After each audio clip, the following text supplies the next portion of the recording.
मध्य प्रदेश में बहुप्रतीक्षित मंत्रिमंडल विस्तार आखिर हो ही गया। 2 जुलाई के इस गुरुवार ने उन पूर्व विधायकों पर खुशियों की बरसात कर दी जिन्होंने कांग्रेस की सरकार में मंत्री बनने का सोचा तो था, लेकिन ये भी समझ लिया था कि उनकी ये मुराद कभी पूरी नहीं होगी। और इन महत्वाकांक्षी पूर्व विधायकों के निराशा भरे 15 महीने आखिरकार 15 साल बाद बनी कांग्रेस सरकार पर भारी पड़ गए। कांग्रेस सरकार में मंत्री पद से नवाजे गए 16 सिंधिया समर्थक विधायक भी शामिल थे, जिनकी सत्ता में सीधी भागीदारी थी तो पर वो भी महाराज की कृपा का ही फल था।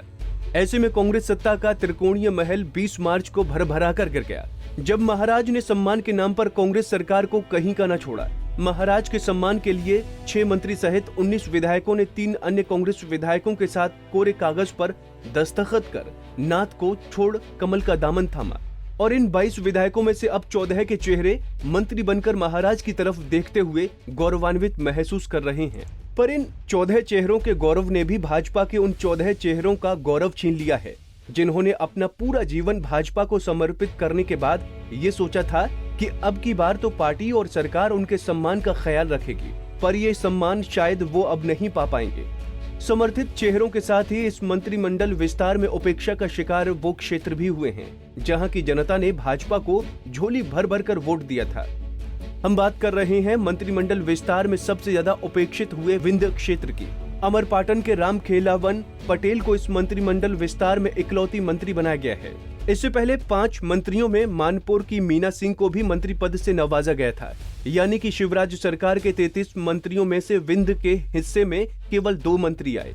एक आदिवासी महिला मंत्री बनी तो दूसरे पिछड़ा वर्ग के पुरुष रामखेलवान पटेल, बाकी सभी वर्ग और समुदाय के लोग और उनके द्वारा चुने गए अन्य वर्गों के जनप्रतिनिधि अब अमृत मंथन में निकले विष को पीने को मजबूर हैं।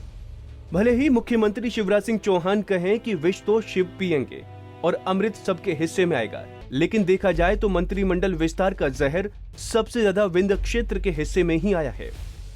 आंकड़ों की बात करें तो विंध्य क्षेत्र के सतना, रीवा, सीधी, सिंगरौली, शहडोल, अनूपपुर और उमरिया जिले की 30 विधानसभा सीटों में से 2018 के विधानसभा चुनाव में भाजपा को 24 मिली थी, यानी कि 80% सीटों पर भाजपा का कब्जा हुआ था।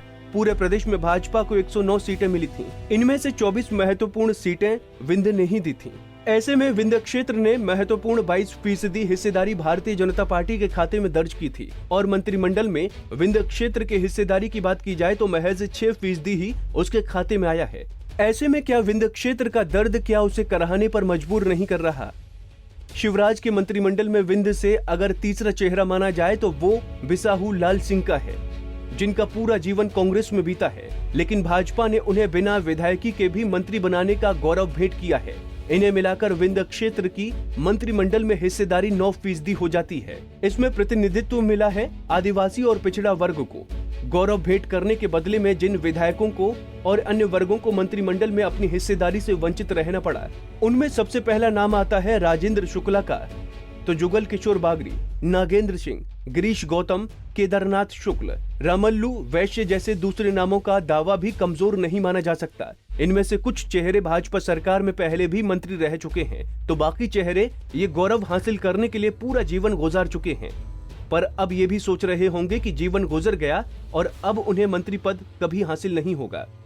विंध्य क्षेत्र की बात इसलिए भी काबिले गौर है क्योंकि अगर यहाँ की 24 सीटें भाजपा के खाते में नहीं आती तो शायद आज सिंधिया भी समर्थन करते, तब भी कांग्रेस सरकार को गिरा पाना संभव न होता।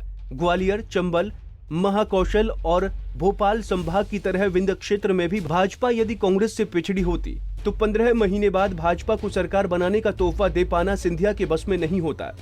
ऐसे में अब मंत्रिमंडल की पूरी तस्वीर देखने के बाद विंध्य क्षेत्र कहीं के बौने आदमी की तरह खुद पर तरस खा रहा है और अमृत मंथन का विष भले ही शिवराज ने पिया हो, लेकिन नीलाकंठ लिए विंध्य क्षेत्र के विधायक विधानसभा में भी दिखेंगे और अपने क्षेत्र में भी। हालांकि मंत्रिमंडल विस्तार से ये साफ है कि भारी बरसात में भारतीय जनता पार्टी की सरकार ने उपचुनावों की दृष्टि से चुनावी बिसात बिछा दी है और गुलाबी ठंड आते आते अगर उपचुनाव के बाद स्थितियां अनुकूल रहीं तो सभी क्षेत्रों और सभी वर्गों को उनका गौरव और सम्मान लौटाने का ब्लूप्रिंट भाजपा ने तैयार कर रखा होगा। ऐसे में फिलहाल उम्मीद यही करना चाहिए कि विंध्य के चेहरे पर खुशी जरूर लौटेगी। पंजाब केसरी टीवी के लिए भोपाल से इजहार हसन खान की रिपोर्ट।